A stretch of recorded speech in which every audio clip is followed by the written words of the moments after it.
Okay. So hi everyone.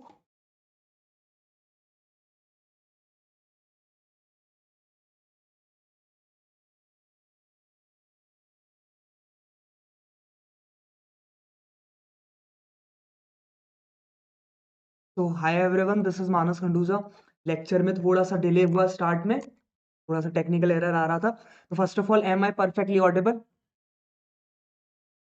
क्या मेरी आवाज क्लियरली आ रही है?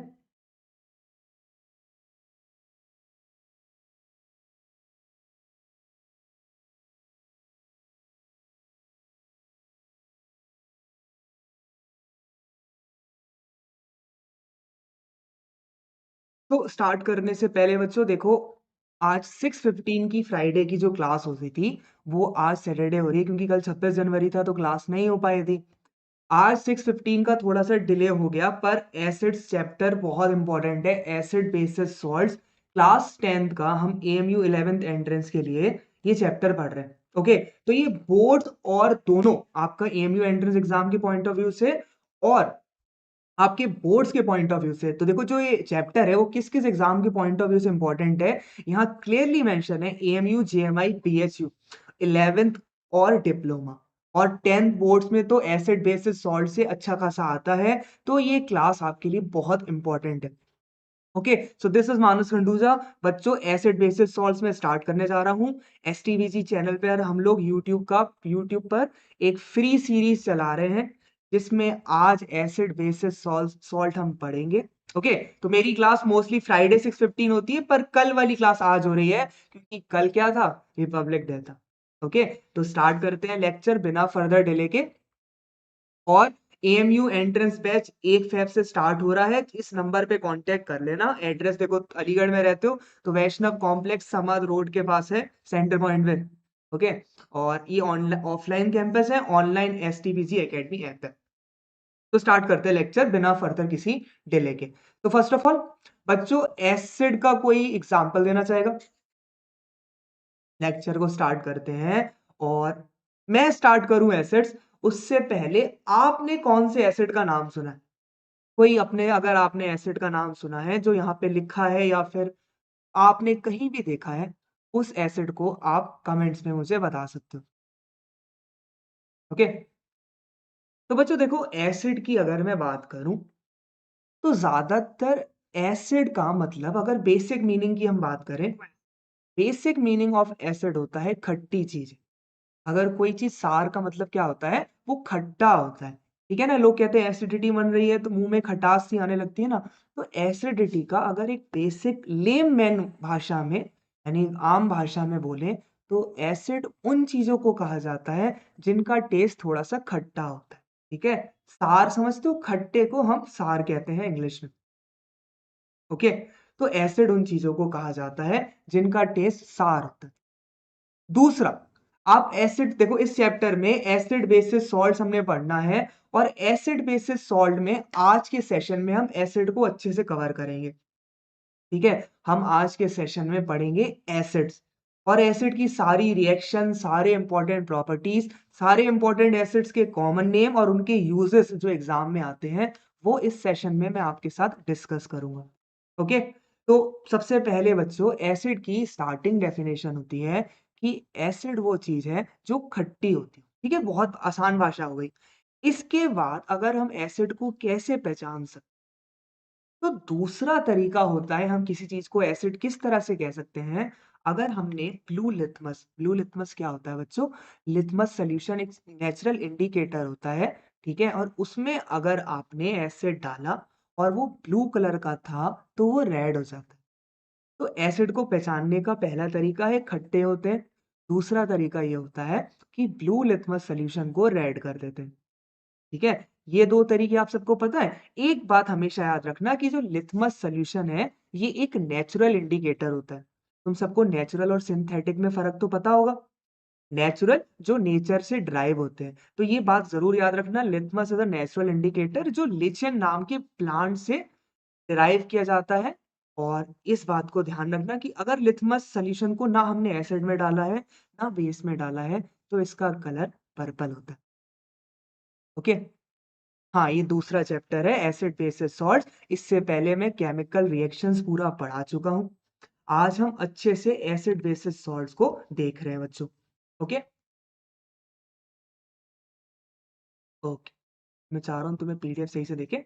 ओके, तो इस पॉइंट में मुझे लगता है इन चारों पॉइंट में आपको कोई दिक्कत नहीं। बहुत आराम से बच्चों, बहुत इंपॉर्टेंट चैप्टर है। एक दिन एसिड, एक दिन बेस और एक दिन सॉल्ट्स, 3 लेक्चर लूंगा और तीनों में आपका इतना अच्छे से करा दूंगा कि 11th एंट्रेंस एग्जाम के पीवाईक्यू, बोर्ड के क्वेश्चंस और जेएमआई जो भी एंट्रेंस तुम दोगे 10th का, तुम्हारा बहुत अच्छे से रहेगा।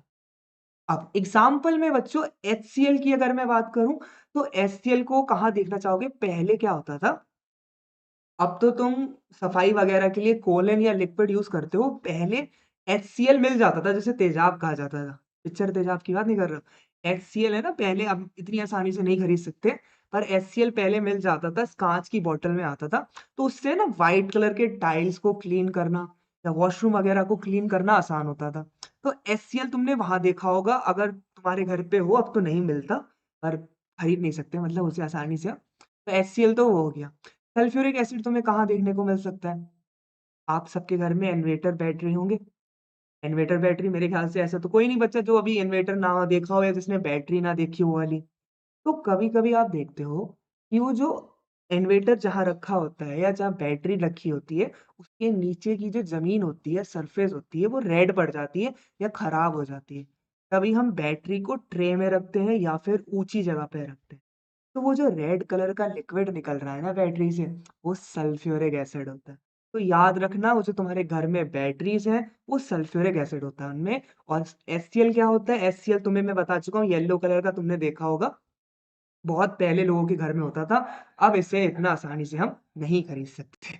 ओके, तो ये तो हो गया HCl और H2SO4 की बात।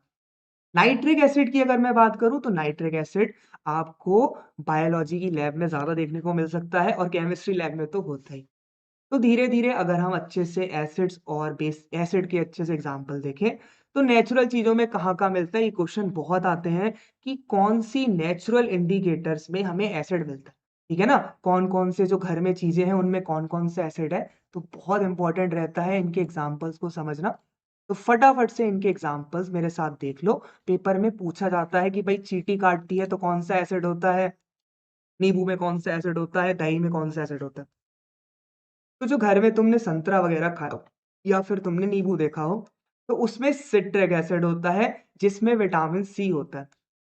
तभी कहा जाता है, अगर आपको विटामिन सी की कमी होती है, तो ऑरेंज, लेमन या फिर वो जो संतरे वाली चीजें होती है ना, जो खट्टे खट्टे होते हैं, मौसमी हो गया, संतरा हो गया, नींबू हो गया, या फिर वो इलेक्ट्रोलाइट देते हैं ऑरेंज फ्लेवर का ही, जिन्हें विटामिन सी की कमी होती है, उन्हें ऑरेंज और लेमन अगर बोले तो उसमें विटामिन सी होता है। तो vitamin C is basically ascorbic acid और सिट्रिक एसिड। इन सब के स्ट्रक्चर और फॉर्मूला आपको 11th 12th में देखने होते हैं। 10th में आपको इतना पता होना चाहिए कि अगर ऑरेंज लेवल में कोई पूछे कौन सा एसिड है, तो सिट्रिक एसिड और एस्कॉर्बिक एसिड होते हैं। बच्चों, ये क्वेश्चन एप्पल और मैलिक एसिड वाला, ये तो बहुत इंपॉर्टेंट है। सेब में मैलिक एसिड होता है। स्ट्रक्चर अभी आपको नहीं परेशान होना, ठीक है, पर नाम पता होना चाहिए, एप्पल में मैलिक एसिड होता है। इसी तरह से टैमरिंड, इमली सुना है सबने, इमली में टार्टरिक एसिड होता है। अच्छा, टार्टरिक एसिड बहुत नुकसानदेह भी होता है, इसलिए लोग मना करते हैं खाने को। पर इमली तुम्हें पता है खट्टी खट्टी होती है, उसकी वजह क्यों है? क्योंकि उसमें टार्टरिक एसिड है। इसी तरह से विनेगर, अच्छा विनेगर कहाँ देखा होगा? विनेगर तुमने देखा होगा घर में साफ सफाई में, बर्तन वगैरह को साफ करने के लिए यूज होता है, उसमें एसिटिक एसिड होता है। तो ये फॉर्मूला तो तुम 10th क्लास में पढ़ते हो, ये एसिटिक एसिड का फॉर्मूला है। और इसका IUPAC नेम क्या होता है? इथेनॉइक एसिड होता है। सबको याद है ना, 10th class, carbon and it's compounds, functional group, IUPAC। तो ये इथेनॉइक एसिड होता है और ये आपको विनेगर में मिलता है। बिल्कुल अभी स्टार्ट हुई है, क्लास में थोड़ा सा टेक्निकल एरर हो गया था, उस वजह से चीजें थोड़ा सा लेट स्टार्ट हुई हैं। तो बिल्कुल मत घबराओ, आप लोग, अभी अभी स्टार्ट हुआ है। एसिड आज अच्छे से पढ़ाऊंगा, फिर नेक्स्ट लेक्चर मंडे को उसमें बेसिस, और आखिर में सॉल्ट्स। हर टॉपिक को पूरा पूरा एक लेक्चर दूंगा, ठीक है। और चौथा जो लेक्चर होगा उसमें खूब सारे क्वेश्चंस करेंगे, जो आपके बोर्ड के लिए, जो आपके AMU एंट्रेंस के लिए, और भी कोई 11th एंट्रेंस का एग्जाम आप दे रहे हो तो इम्पोर्टेंट होगा। तो लाइक करते रहना वीडियो को, देखो है ना, मुझे लाइक से पता लगता रहता है कि भाई बच्चों को चीज़ें समझ में आ रही। अच्छा, इसमें ये सवाल बच्चों बार-बार पेपर में आता है कि गैस्ट्रिक जूस में कौन-सा एसिड होता है? अच्छा, गैस्ट्रिक जूस कैसे याद रखोगे? आपके घर में किसी को गैस वगैरह बन जाती है कभी-कभी, बड़ा पेन होता है, अभी तो नहीं लेकिन इससे ना कभी-कभी काफ़ी पेन हो जाता है और उसकी वजह ये होती है कि एचसीएल ज़्यादा प्रोड्यूस कर दिया बॉडी ने। देखो एसिड की आस-पास चीज़ों से रिएक्शन होंगी तो गैसेज़ इवॉल्व होंगी और वही गैस किसी पेशेंट को इरिटेट करती है। बच्चों गैसेज़ बहुत डेंजरस होती हैं। देखो गैसेज़ डेंजरस कैसे होती है? क्योंकि वो प्रेशर लगाती हैं। अगर वो हमारी बॉडी से बाहर निकलने की कोशिश कर रही हैं, हमारी बॉडी अंदर से तो सील है। हाँ, फिर वो गैस क्या करती है प्रेशर लगाती है। तभी कभी-कभी गैस वाले पेशेंट को बहुत दर्द महसूस होता है। तो याद रखना गैस्ट्रिक जूस अगर आपसे कोई पूछता है उसमें कौन-सा एसिड होता है एचसीएल और एचसीएल का फ़ॉर्मूला ये होता है। टमाटर में ऑक्ज़ैलिक एसिड होता है और ऑक्ज़ैलिक एसिड का फ़ॉर्मूला होता है COOH COOH। इसको ऐसे याद रख लेना 2 COOH होते हैं। तुम्हें 11th-12th में सब याद करने पड़ेंगे फ़ॉर्मूले, पर फ़िलहाल अभी इतना काफ़ी है। कुछ बेसिक एक ये ज़रूर याद रखना दही में लैक्टिक एसिड होता है। लैक्टिक सुना होगा ना दूध में लैक्टिक ये वर्ड सुना होगा लैक्टोज़ जिन लोगों को लैक्टोज़ इंटॉलरेंट होते हैं कुछ लोग, मतलब वो दूध वाली चीज़ें नहीं खा सकते। तो बायो में तुमने सुना होगा लैक्टोज़ इंटॉलरेंट लोग होते हैं, जो कि दूध, दही, मक्खन ये सब नहीं खा पाते। तो उसी से लैक्टिक एसिड। लैक्टोज़ से दूध सफ़ेद याद रख लेना, तो दही में लैक्टिक एसिड होता है, विनेगर में एसिडिक एसिड होता है, एप्पल में मैलिक एसिड होता है। बहुत इंपॉर्टेंट प्रीवियस ईयर्स क्वेश्चन बनते हैं इस छोटी-सी लिस्ट से। तो आई बिलीव कि आप इसे याद करोगे, ठीक है? और ये याद रखना ये भी एक क्वेश्चन एनसीईआरटी में है। एनसीईआरटी में नहीं शायद एस चांद में है कि लाल वाली जो चींटी होती है, कभी-कभी तुम्हें काट जाती है। अब तो पता नहीं कब काटी तुम्हें काटी किसी को? तो दर्द होता है। तो दर्द उसने नहीं दिया तुम्हें, उसके डंक से जो एसिड निकला फॉर्मिक एसिड तुम्हें उससे दर्द हो रहा है, ठीक है? तो जो रेड ants होती हैं, वो जब हमें यहाँ पर कुछ भी कहीं भी काटती हैं, तो वो फॉर्मिक एसिड चला जाता है और वो हमें इरिटेट करता है, ठीक है? तो ये याद रखना लाल चींटी जो होती हैं, वो फॉर्मिक एसिड इसका फ़ॉर्मूला क्या होगा? अगर ये एथेनॉइक एसिड है, तो फॉर्मिक एसिड होता है HCOOH। मेरे ख्याल से ये सब चीज़ें क्लियर है? ओके, आगे बढ़ते हैं। अब देखो बच्चों 2 तरह के एसिड होते हैं। एक तो स्ट्रॉन्ग एसिड होता है, एक वीक एसिड होता है। कैसे पहचान होगी एसिड स्ट्रॉन्ग है या वीक है? तो एक तो बहुत स्ट्रॉन्ग वीक का ऐसे ही समझ लो कि अगर वो एसिड हमें नुकसान पहुँचा दे रहा है, उसको उस तरह से अगर 10th में लेमैन समझते हो एक आम भाषा में बोला जाए, तो स्ट्रॉन्ग और वीक को उस तरह से समझो कि मैं अपने हाथ पे HCl डालूँगा, तो मेरा हाथ की पूरी स्किन ही उड़ जाएगी। पता है ना? और अगर मैं एसिडिक एसिड डालता हूँ, तो मुझे बस ज़रा-सी इरिटेशन होगी, ज़्यादा से ज़्यादा खुजली हो जाएगी, ठीक है? रैशेज़ हो जाएँगी। तो इस हिसाब से एसिटिक एसिड एक वीक एसिड हो गया, क्योंकि मुझे ज़्यादा नुकसान नहीं पहुँचा रहा। एक पतला-सा आदमी तुम्हें धक्का मारेगा तो कितना मार देगा? और स्ट्रॉन्ग कैसे हो गया? HCl जिसने मेरे पूरे हाथ का टिश्यू ही उड़ा दिया। तो स्ट्रॉन्ग एसिड और वीक एसिड को आप इस तरह से भी समझ सकते हो कि एक्चुअली में वो स्ट्रॉन्ग एसिड का मतलब है उसके एसिड की कंसंट्रेशन ज़्यादा है या फिर वो ज़्यादा नुकसान पहुँचाता है। अब इसे केमिस्ट्री की भाषा में कैसे समझें? एसिड्स का काम होता है H प्लस को देना, ठीक है? हर एसिड का काम होता है प्रोटॉन हमें देना। इसे बच्चों प्रोटॉन भी कहा जाता है। अब आप कहोगे सर इसे प्रोटॉन क्यों कहा जाता है? कोई ऐसा बच्चा है जिसे पता हो कि H प्लस को प्रोटॉन क्यों कहते हैं? कोई भी ऐसा बच्चा कमेंट सेक्शन में मुझे ज़रूर बताए कि इसे प्रोटॉन क्यों कहा जाता है? ये तो H प्लस है। तो आप लोगों ने सिंपल सा पढ़ा होगा हाइड्रोजन में 1 इलेक्ट्रॉन होता है बच्चों और 1 प्रोटॉन होता है। सबको पता है हाइड्रोजन में न्यूट्रॉन नहीं होते। पता थी ये बात? हाइड्रोजन में न्यूट्रॉन नहीं होते। हाइड्रोजन में 1 इलेक्ट्रॉन होता है और 1 प्रोटॉन होता है। अब अगर तुम H प्लस बनाते हो बच्चों, तो तुम्हारा ये इलेक्ट्रॉन चला गया हाइड्रोजन को छोड़ के, तो H प्लस यानी 1 प्रोटॉन ही तो है। इसलिए अगर कहीं पे लिखा है प्रोटॉन देते हैं एसिड्स या वो प्रोटॉनिक होते हैं, मोनोप्रोटॉनिक होते हैं, मतलब यहाँ पर हम H प्लस की बात कर रहे हैं, ना कि उस प्रोटॉन की बात कर रहे हैं जो न्यूक्लियस के अंदर होता है। इतनी बात सब समझ गए? ठीक है? मेरी बात क्लियर है? थोड़ा-सा मैं जानता हूँ आज का लेक्चर थोड़ा-सा लेट शुरू हुआ है, पर देर से या कुछ कहावत होती है इस पे? पता नहीं चलो। पर ठीक है, अभी बहुत इतनी देर नहीं हुई है, जब जागो तब सवेरा है, तो आधे घंटे डिले हुआ है, पर इसका ये मतलब नहीं कि चले गए तो वापस ही नहीं आना। क्या यहाँ तक कोई डाउट तो नहीं होगा? अब बच्चों स्ट्रॉन्ग एसिड को बता ये प्रोटॉन वाली बात को नोट कर लेना, तुम्हारे 11th में बहुत हेल्प करेगी। ठीक है? लिख दूँ ये बात? यहाँ पर देखो मैंने क्या बताया कि H में आपका 1 इलेक्ट्रॉन और 1 प्रोटॉन होता है। ठीक है? जब 1 इलेक्ट्रॉन इसे छोड़ के चला जाता है, तो ये H प्लस बन जाता है और 1 इलेक्ट्रॉन चला जाता है, तो इसको हम प्रोटॉन कहते हैं, क्योंकि यहाँ 1 प्रोटॉन ही रह गया ना इसमें। ठीक है? यहाँ तक कोई डाउट नहीं। तो हम किस तरह से बता सकते हैं कि यार ये एसिड एक वीक है एसिड है या एक स्ट्रॉन्ग एसिड है? बहुत बेसिक सी चीज़ है बच्चों। 1 सेकंड। तो बच्चों क्या बेसिक सी चीज़ है कि अगर कोई एसिड बहुत सारे H प्लस दे रहा है, अगर कोई एसिड बहुत सारे H प्लस दे रहा है, तो वो स्ट्रॉन्ग एसिड है। ठीक है? और अगर कोई एसिड बहुत कम H प्लस देता है, अगर कोई एसिड बहुत कम H प्लस देता है, तो वो वीक एसिड होता है। क्या होता है वो? वीक एसिड होता है। ठीक है? तो अगर आपका लो है, हाई है H प्लस की कंसंट्रेशन, तो वो एक स्ट्रॉन्ग एसिड है और लो है, तो वो एक वीक एसिड। ठीक है? मेरे ख्याल से कोई डाउट नहीं होगा? तो बच्चों यहाँ तक सबसे बड़ी चीज़ अब देखो कैसे पहचान सकते हो। तो 10th में तुम इस तरह से समझ लेना कि कोई भी एसिड जिसमें तुम्हें कार्बन दिख रहा है या फिर वो कार्बोक्सिलिक एसिड है, तो ये नोट कर सकते हो तुम कि ऑल कार्बोक्सिलिक या फिर ऑर्गेनिक एसिड, मतलब जिसमें कार्बन होता है उसे ऑर्गेनिक एसिड कहा जाता है। तो ऑल कार्बोक्सिलिक एसिड्स या फिर organic acids are weak acid. ठीक है? वो सब के सब वीक एसिड होते हैं। ये बात इसको याद रख सकते हैं। अच्छा, स्ट्रॉन्ग एसिड्स को बच्चों मिनरल एसिड भी कहा जाता है, जैसे ये हाइड्रोक्लोरिक एसिड, नाइट्रिक एसिड और सल्फ्यूरिक एसिड। ये 3 बहुत स्ट्रॉन्ग एसिड है, इनको आप बार-बार 11th क्लास की लैब में देखोगे। वहीं कार्बोनिक एसिड एक मिनरल एसिड होता है, इस बात को याद रखना। कार्बोनिक एसिड एक मिनरल एसिड तो है, कार्बोनिक एसिड एक मिनरल एसिड तो है, पर वो एक वीक एसिड भी है। चाहे वो एक वीक एसिड भी है। तो ये इकलौता एक मिनरल एसिड है जो वीक भी होता है। तो ये एक्सेप्शन है, इसको नोट करना। बहुत अच्छी एक्सेप्शन है कि एक कार्बोनिक एसिड जो कि मिनरल एसिड भी है और वीक एसिड भी है।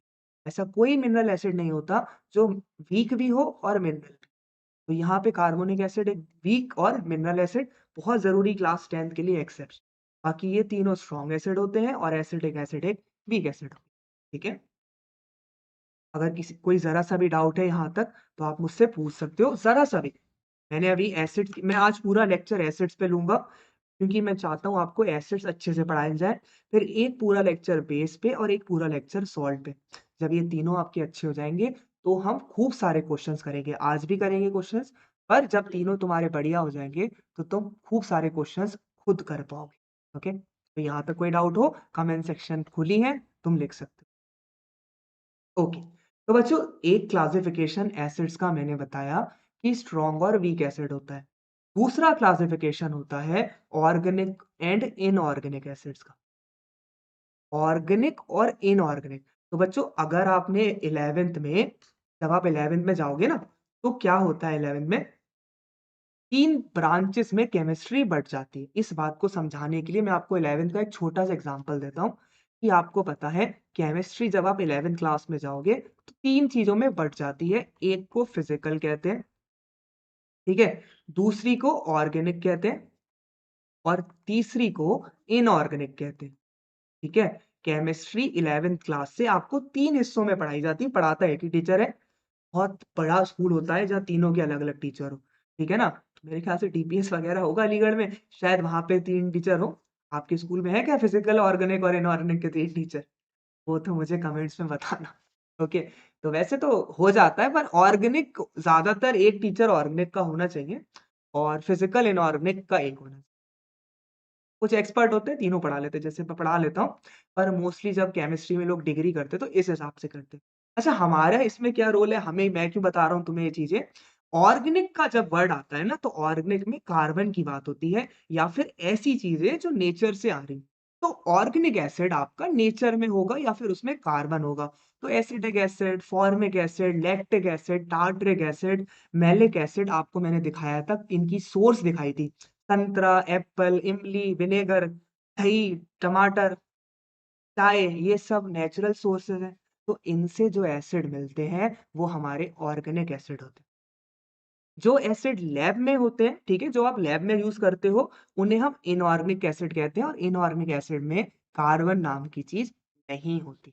इनऑर्गेनिक एसिड में कार्बन आपको नहीं मिलेगा, ठीक है। तो इन्हें हम इनऑर्गेनिक एसिड या मिनरल एसिड कहते हैं। हाइड्रोक्लोरिक एसिड इज ऑल्सो, ये बच्चों बार बार सवाल आता है तो मैंने दोबारा लिखा है कि हमारे गैस्ट्रिक जूसेस में हाइड्रोक्लोरिक एसिड होता है, ठीक है।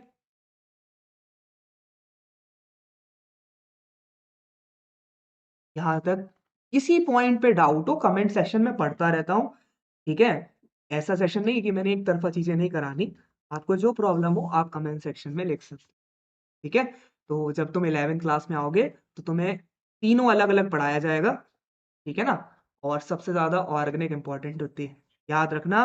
11वीं से और 12th में कोई भी एएमयू का इंजीनियरिंग एंट्रेंस एग्जाम देने जाओगे ना, अभी तो 11th एंट्रेंस का दे रहे हो, फिर इंजीनियरिंग एंट्रेंस का दोगे या फिर जेई का एग्जाम दोगे या तुम नीट का एग्जाम दोगे, पाए वाले हो तो मिड सेट का एग्जाम दोगे, जो भी एग्जाम देते हो, ये सबसे ज्यादा वेटेज वाली चीज होती है, ठीक है। तो इसको ध्यान से पढ़ना शुरू कर देना 11वीं में आते। अब बच्चों एक एसिड है, मैंने बेस नहीं पढ़ाया तुम्हें, पर एसिड की बेसिसिटी होती है। एक एसिड की बेसिसिटी होती है और एक बेस की एसिडिटी होती है। थोड़ा घुमाने वाली चीज है, तुम्हें घुमाना ही चाहती केमिस्ट्री, आसान होती है पर ऐसे पकड़ती है नाप को, समझते हो। सीधा सीधी चीज है, पर यहाँ पर बेसिसिटी ऑफ एसिड कहा जाता है।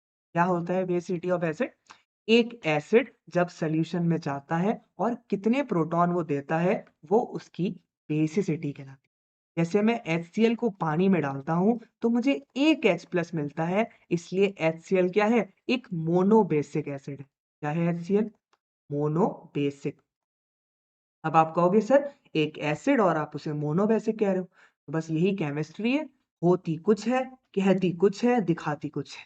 ओके, तो मोनोबेसिक एसिड हो गया। इसी तरह से बच्चों HNO3 जब पानी में जाता है, तुम इसे डिसोसिएट करोगे तो कितने H प्लस देगा? केवल एक H प्लस देगा। तो ये भी क्या है? एक मोनोबेसिक है। अच्छा, सल्फ्यूरिक एसिड की मैं बात करूं, सल्फ्यूरिक एसिड को तोड़ोगे तो कितने H प्लस मिलेंगे? सल्फ्यूरिक एसिड को तोड़ते हैं तो 2H प्लस मिलते हैं, इसलिए वो क्या है? Dibasic. क्या है वो? डाई बेसिक है। इसी तरह से H3PO4 क्या होगा? पॉली बेसिक, दो से ज्यादा पॉली कहलाता है ना। दो से ज्यादा पॉली कहलाता है। क्लियर है? तो H3PO4 तीन H प्लस देगा। स्ट्रक्चर देखना चाहते हो? तुम्हें 11th क्लास में इसका स्ट्रक्चर पढ़ना पड़ेगा, देखोगे H3PO4 कैसे होता है। अभी से याद कर लो, तुम्हारे आज जो जेईई मेंस का पेपर हुआ था ना, मैंने सॉल्व कराया था, तो इसके क्वेश्चन आते हैं। तो ये होता है H3PO4, तुम्हें बना के दिखा देता हूँ। अभी तो तुम्हारे इतना काम ना आए, आगे जरूर आएगा। ओके, तो ये होता है H3PO4। H3PO4 ये होता है, और ये H और ये वाली H डोनेट कर सकता है वो, इसलिए ये क्या है? Try basic. बताओ किसी को डाउट?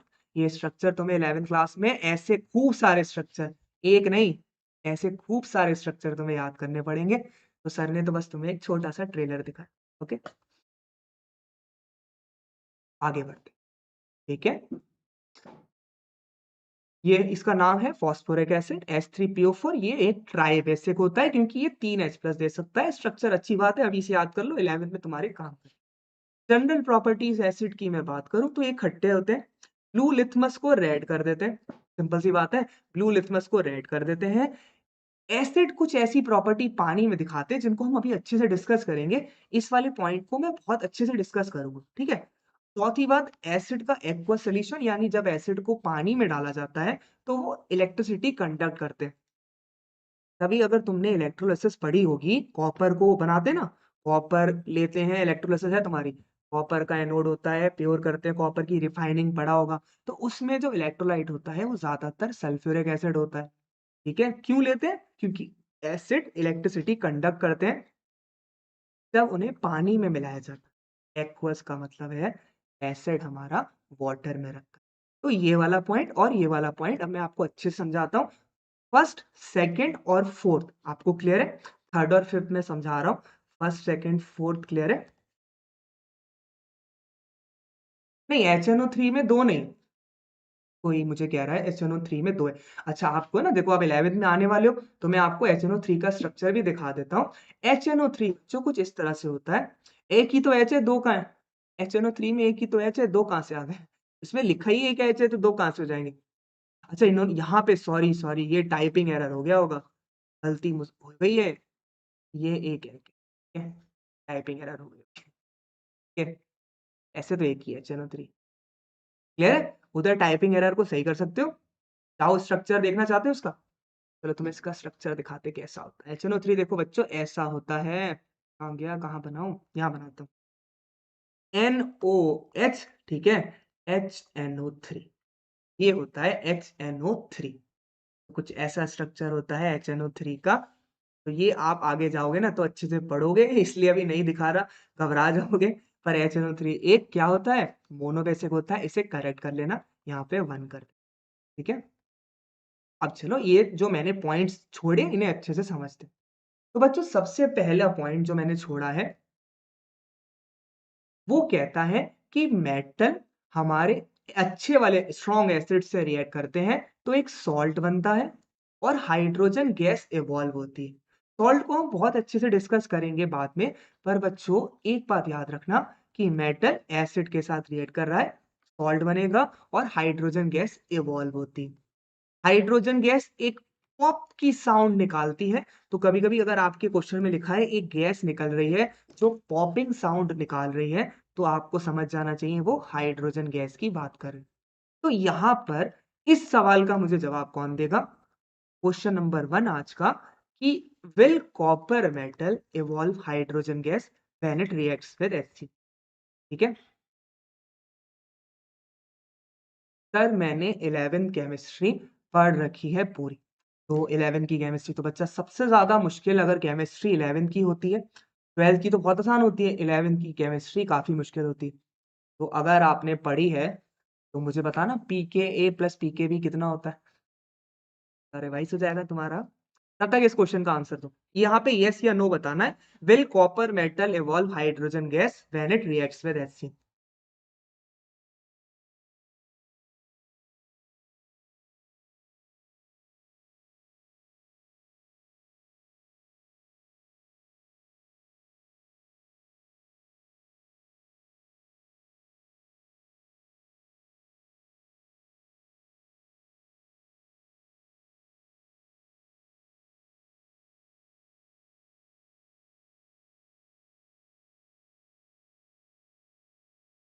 ओके, तो बच्चों इसका आंसर है, बहुत इंपॉर्टेंट क्वेश्चन है, इसका आंसर है नो। तो यहाँ पे बहुत ज़रूरी बात क्या नज़र आती है? एक बहुत इंपॉर्टेंट बात आती है बच्चों कि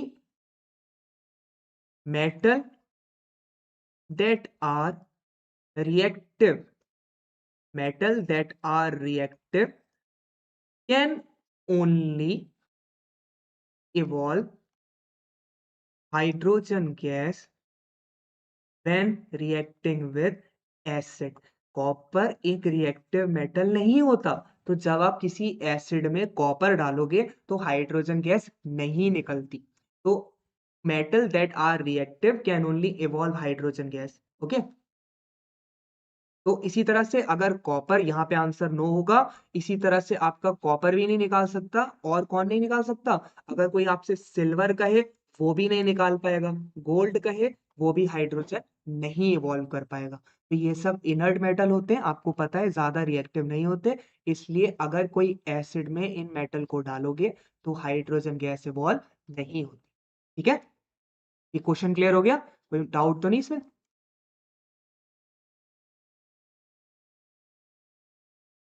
चल आगे बढ़े।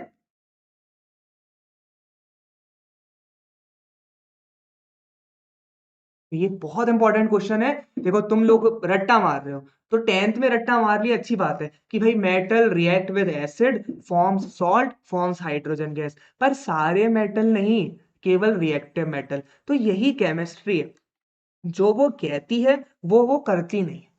समझ रहे हो? अभी बोला मेटल रिएक्ट करता है एसिड के साथ हाइड्रोजन गैस, तो एक इंसान ऐसा जरूर होगा जो वो काम नहीं करेगा। पूरी क्लास से काम कहा गया, सब करते हैं, पर वो एक बच्चा नहीं करता। पूरी क्लास लाइन में लगी है, पर एक बच्चा कहीं घूम रहा है फील्ड में। तो ये केमिस्ट्री में ऐसे बहुत लोग होंगे जिनसे जो कहा जा रहा है वो रूल्स को फॉलो नहीं करते और वही एग्जाम में आते हैं। तो जो कुछ हटके करते हैं वो एग्जाम में आते हैं। तो केमिस्ट्री में ये सवाल बहुत इंपॉर्टेंट बन जाता है कि कॉपर मेटल को किसी भी एसिड से रिएक्ट करो, हाइड्रोजन गैस नहीं निकलती, क्योंकि कॉपर हाइड्रोजन से कम रिएक्टिव होता है। और ये रिएक्टिविटी सीरीज होती है। तो या तो तुम ये मेटल नॉन मेटल में पढ़ोगे मेरे साथ, या फिर इलेक्ट्रोकेमिस्ट्री जब हम 12th में पढ़ते हैं तो उसमें दिखाया जाता है। अब दूसरी रिएक्शन होती है एसिड की मेटल कार्बोनेट्स के साथ। तो बच्चों मेटल कार्बोनेट्स क्या होते हैं? जैसे सोडियम और कार्बोनेट क्या होता है? CO3 2 माइनस, तो ये सोडियम कार्बोनेट हो गया। इसी तरह से लिथियम कार्बोनेट, बाई कार्बोनेट जब HCO3 माइनस एक एनाइन होता है और दूसरा एक कैटायन मेटल हो, तो ये बाई कार्बोनेट, ये कार्बोनेट। तो जब भी कोई एसिड बाई कार्बोनेट या कार्बोनेट के साथ रिएक्ट करता है तो एक सॉल्ट बनता है, वाटर बनता है और CO2 गैस निकलती है। तो ये एसिड्स का या मेटल का बहुत अच्छा टेस्ट है। कैसे टेस्ट है? देखो बच्चों, अगर तुम मेटल में सॉरी किसी एसिड में ये डालोगे तो एकदम से CO2 गैस निकलेगी। CO2 गैस झाग की तरह निकलती। झाग समझते हो ना? एकदम से इवॉल्व होगी, एफरेस होगा, जिसे ये वर्ड यूज किया ना, एफ्रेसेंस होता है। इससे तुम एसिड की पहचान कर सकते हो। तो किसी भी चीज में अगर तुम मेटल कार्बोनेट डाल रहे हो और CO2 या फिर एफरेंस से evolve हो रहा है, तो वो चीज एसिड है, ये बात पक्की हो गई। तो एसिड को पहचानने के क्या क्या तरीके बताएं? एक तो वो खट्टे होते हैं, दूसरा ब्लू लिथमस को रेड कर देते हैं, तीसरा अगर आपने बाई कार्बोनेट या कार्बोनेट में डाला उन्हें तो CO2 गैस को इवॉल्व करते हैं। क्लियर है यहां तक? तीसरी रिएक्शन बच्चों,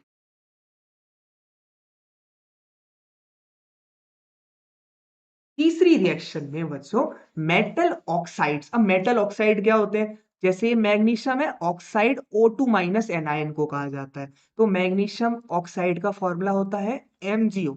इसी तरह से सोडियम ऑक्साइड का फॉर्मूला होगा Na2O। तो ये जो हमारे ऑक्साइड्स होते हैं, जब ये एसिड के साथ रिएक्ट करते हैं तो एक सॉल्ट बनता है और वाटर बनता है। क्लियर है? तो ये तीन रिएक्शंस हैं आपके लिए बहुत इंपॉर्टेंट, तीनों को याद रखना। एक्सेप्शन इस बात का याद रखना कि यार हमारा मेटल, हर मेटल हाइड्रोजन गैस नहीं देगा, केवल रिएक्टिव मेटल देंगे। देखो सोडियम रिएक्टिव होता है, सिल्वर काफी रिएक्टिव, सॉरी मेट आयरन काफी रिएक्टिव है, मैग्नीशियम एल्यूमिनियम, पर यहाँ कॉपर सिल्वर नहीं देंगे। ठीक है, इसलिए मैंने क्वेश्चन कराया। अब इसके बाद ये वाला पॉइंट मैंने छोड़ा था कि एसिड को वाटर में डालते हैं तो क्या चीज बनती है? उसे हाइड्रोनियम आयन कहा जाता है बच्चों। तो हाइड्रोनियम आयन को बहुत अच्छे से समझते हैं। आपने H2 है, इसकी रिएक्शन HCl से कर रहा हूं, तो बच्चों एसिड H प्लस देता है। तो जब ये वाटर क्या करेगा? H प्लस को एक्सेप्ट कर लेगा, तो H3O प्लस बन जाएगा। और इसने H प्लस दे दिया तो ये Cl माइनस बन गया। तो क्या होता है, जब किसी एसिड को वाटर में डालते हैं तो उसका प्रोटॉन वाटर से रिएक्ट कर कर इसे बना लेता है, जिसे हाइड्रोनियम आयन कहा जाता है। हाइड्रोनियम आयन समझ गए? H3O plus. क्लियर है? हाइड्रोनियम आयन वाले पोस्टुलेट में अगर जरा सा भी डाउट हो तो पूछ लेना, वरना हम आगे बढ़ते हैं।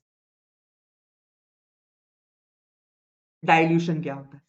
तो बच्चों डाइल्यूशन आप सबको पता है, मिलावट कही जाती है, एक तरह की डाइल्यूट करना। जैसे लोग दूध में पानी मिलाते हैं तो उसे डाइल्यूशन ही कहा जाता है। तो इसी तरह से अगर हम किसी एसिड की कंसंट्रेशन को कम करना चाह रहे हैं, हम एसिड की कंसंट्रेशन को कम करते हैं पानी मिला के।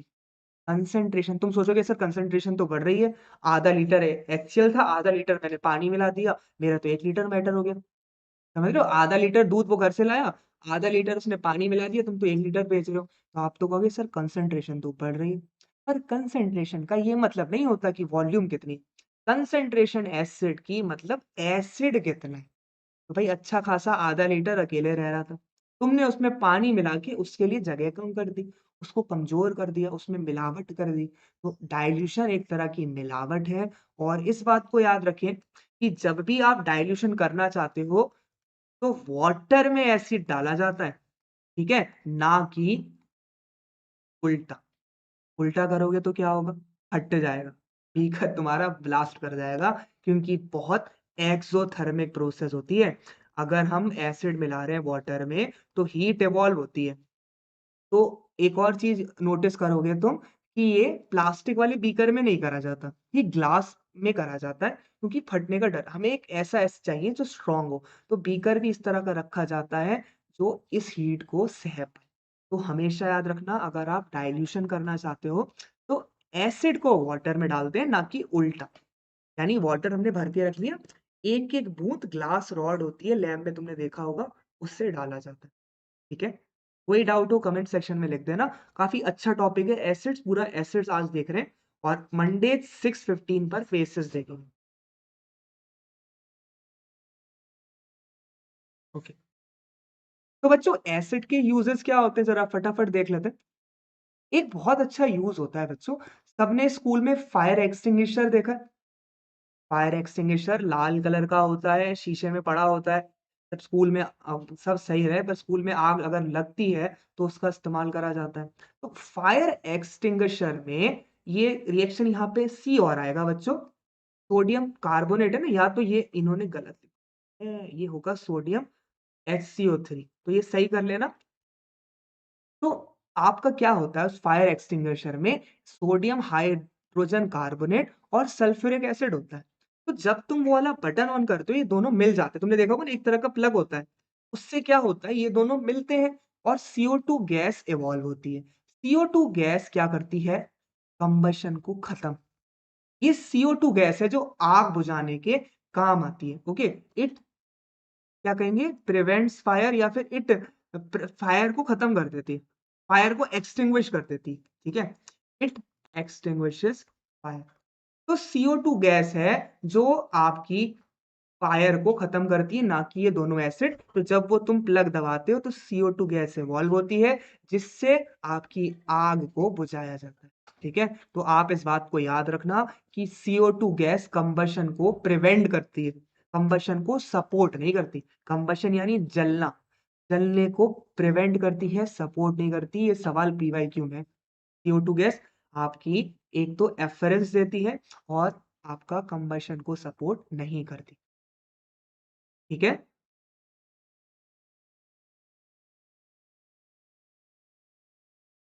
इसके बाद बच्चों फटाफट से हम कुछ यूजेस देख लेते हैं। तो हाइड्रोक्लोरिक एसिड आपको पता है गैस्ट्रिक जूस में होता है बॉडी में और ये हमारे डाइजेशन में हेल्प करता है। तो अगर आप अपनी बायो में एक्सक्रीटरी सिस्टम पढ़ रहे होगे या फिर small intestine, large intestine, liver, bile ये सब देख रहे होगे तो उसमें डाइजेशन की बात होगी। डाइजेशन में गैस्ट्रिक जूसेस की बात होती है और उसमें आपका हाइड्रोक्लोरिक एसिड होता है। बाथरूम क्लीनर मैंने आपको बताया था कि पुराने ज़माने में अब तो HCl इतनी जल्दी नहीं मिलता क्योंकि उसका यूज़ गलत होने लगा था। तो HCl पहले लोग यूज़ करते थे बाथरूम क्लीनर के लिए। नाइट्रिक एसिड इस आपका नाइट्रिक एसिड से क्या करा जाता है? आपको पता है कि सॉइल की फर्टिलिटी उसके नाइट्रोजन से होती है। तो ये नाइट्रिक एसिड क्या करता है, जो बारिश का नाइट्रिक एसिड होता है ना, सॉइल के नाइट्रोजन को इंक्रीज़ करता है। बच्चों प्लांट्स को नाइट्रोजन चाहिए होती है, आप समझ रहे हो? तभी यूरिया डाला जाता है। सुना है तुमने यूरिया डलता है? यूरिया प्लांट्स को नाइट्रोजन प्रोवाइड करता है, ठीक है? प्लांट्स कुछ खाएँगे तभी तो वो तुम्हें खिलाएँगे। तो प्लांट्स को नाइट्रोजन की ज़रूरत होती है सॉइल में से, तो वो नाइट्रिक एसिड हेल्प करता है। इसी तरह से फर्टिलाइज़र में देखो, फर्टिलाइज़र में तुम्हारा नाइट्रिक एसिड का यूज़ होता है और बम धमाके बनाने के लिए यानी कि TNT और डायनामाइट बनाने के लिए भी नाइट्रिक एसिड का यूज़ होता है।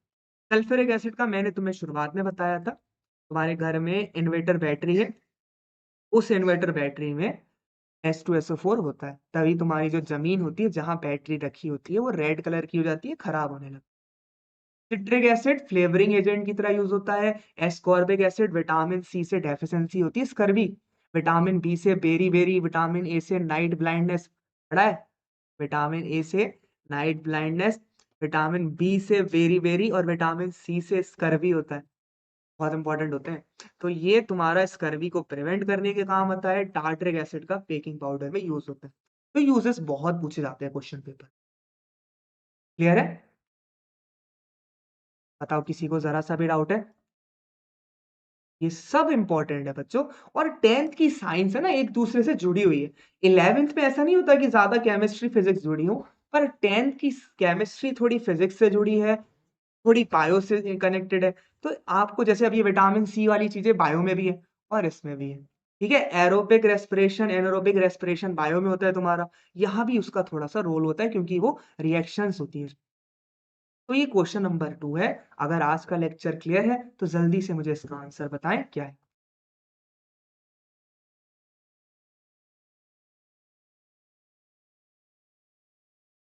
ओके, तो बच्चों क्वेश्चन 2 कहता है कि इसमें से एसिडिक स्ट्रेंथ का करेक्ट ऑर्डर क्या।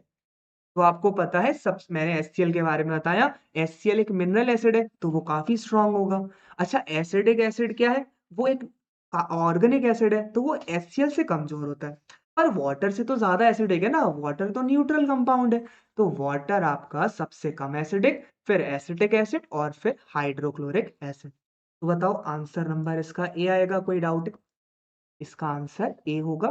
मेरे ख्याल से हर बच्चे को क्लियर होगा। इसके बाद क्वेश्चन नंबर 3 को अगर हम देखें, sodium hydrogen carbonate when added to acetic acid evolves a gas. एक गैस को इवॉल्व करता है। वो गैस के बारे में क्या क्या बातें सही हैं आपको ये बतानी। तो गैस कौन सी है? मैं आपको बता चुका हूं, इस रिएक्शन से CO2 गैस निकलती, CO2 गैस निकलती है। तो जल्दी से उसके बारे में कौन सी बातें सही हैं आप कमेंट सेक्शन में बता सकते हो।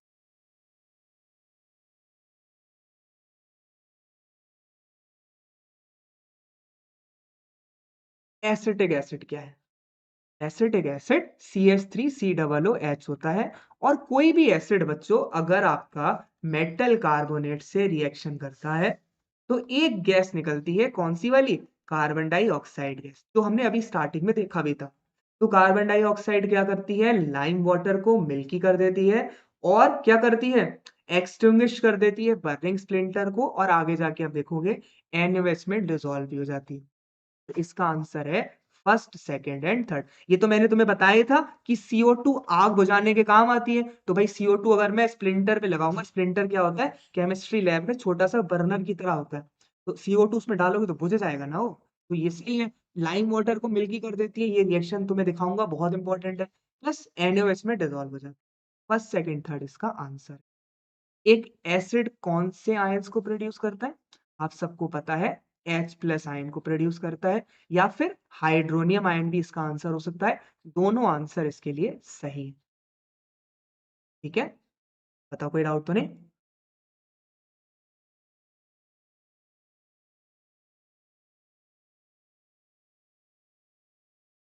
इसी तरह से which of the following phenomena occur when a small amount of acid is added to water।